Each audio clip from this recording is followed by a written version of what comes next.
20일 월요일 찾아오는 아침 예배에 참여한 모든 대학 청년부 공동체 여러분, 환영하고 축복합니다. 새로운 한 주의 시작입니다. 월요일이라 많이 피곤하겠지만 그래도 이번 한 주도 함께 성경을 묵상하며 말씀과 기도로 하나님과 인격적으로 만나는 교제의 시간이 되기를 소망합니다. 이제 조용한 시간과 장소를 정하시고 겸손히 주님을 만날 기대를 품고 말씀에 대한 바른 이해를 위해 함께 기도하겠습니다.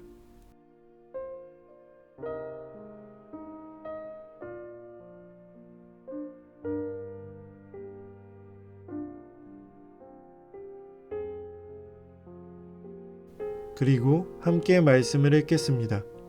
오늘 하나님께서 우리에게 주신 말씀은 마태복음 22장 23절에서 33절 말씀입니다.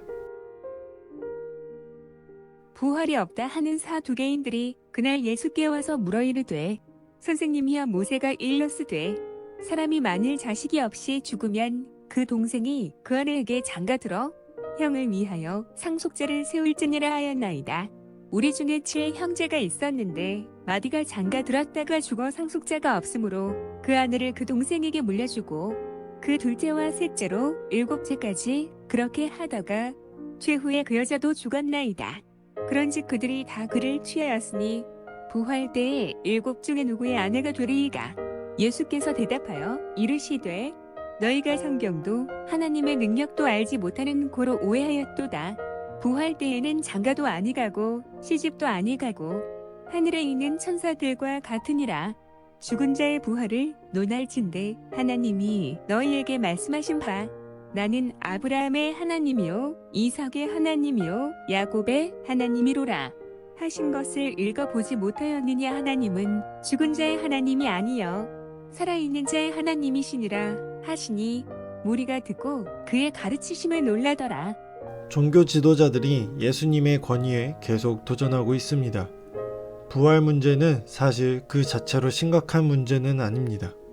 사두개인들은 부활을 반대했지만 주류 종교 지도자들은 부활을 믿었기 때문입니다.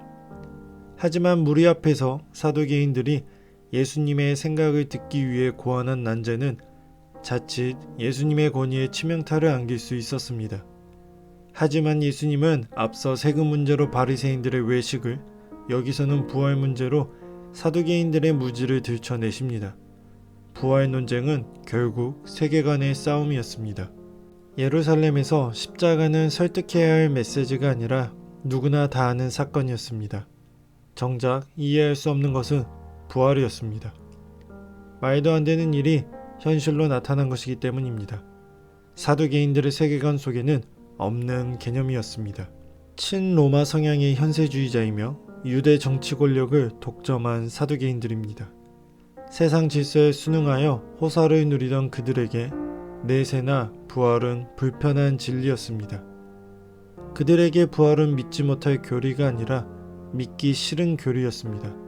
세계관이 바뀌지 않았다면 참 믿음이 아닙니다. 수온법을 내세워 부활이 있을 수 없다고 주장합니다.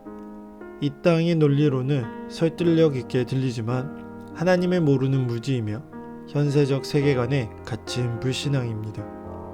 우리도 말씀으로 늘 새롭게 점검받지 않으면 사두개인들처럼 자기 논리에 갇혀 자기 신념만을 믿는 사람이 될 수 있습니다.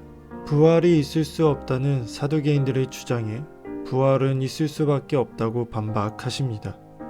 그들이 인용한 오경 중에 한 말씀을 인용하여 증명하십니다. 사후 상태를 다 알 수 없지만 부활은 확실한 약속입니다. 성경이 문제가 아닌 땅의 한계를 넘지 못하는 그들의 세계관과 믿음이 문제입니다. 오늘 우리는 사두개인과 같지는 않습니까? 이 세상 가치와 질서, 논리에 익숙해진 탓에 산자의 하나님을 잊어버리지는 않았습니까? 여러분은 부활을 믿으십니까? 또 부활을 살고 계십니까? 하나님은 죽은 자의 하나님이 아닌 산 자의 하나님이십니다.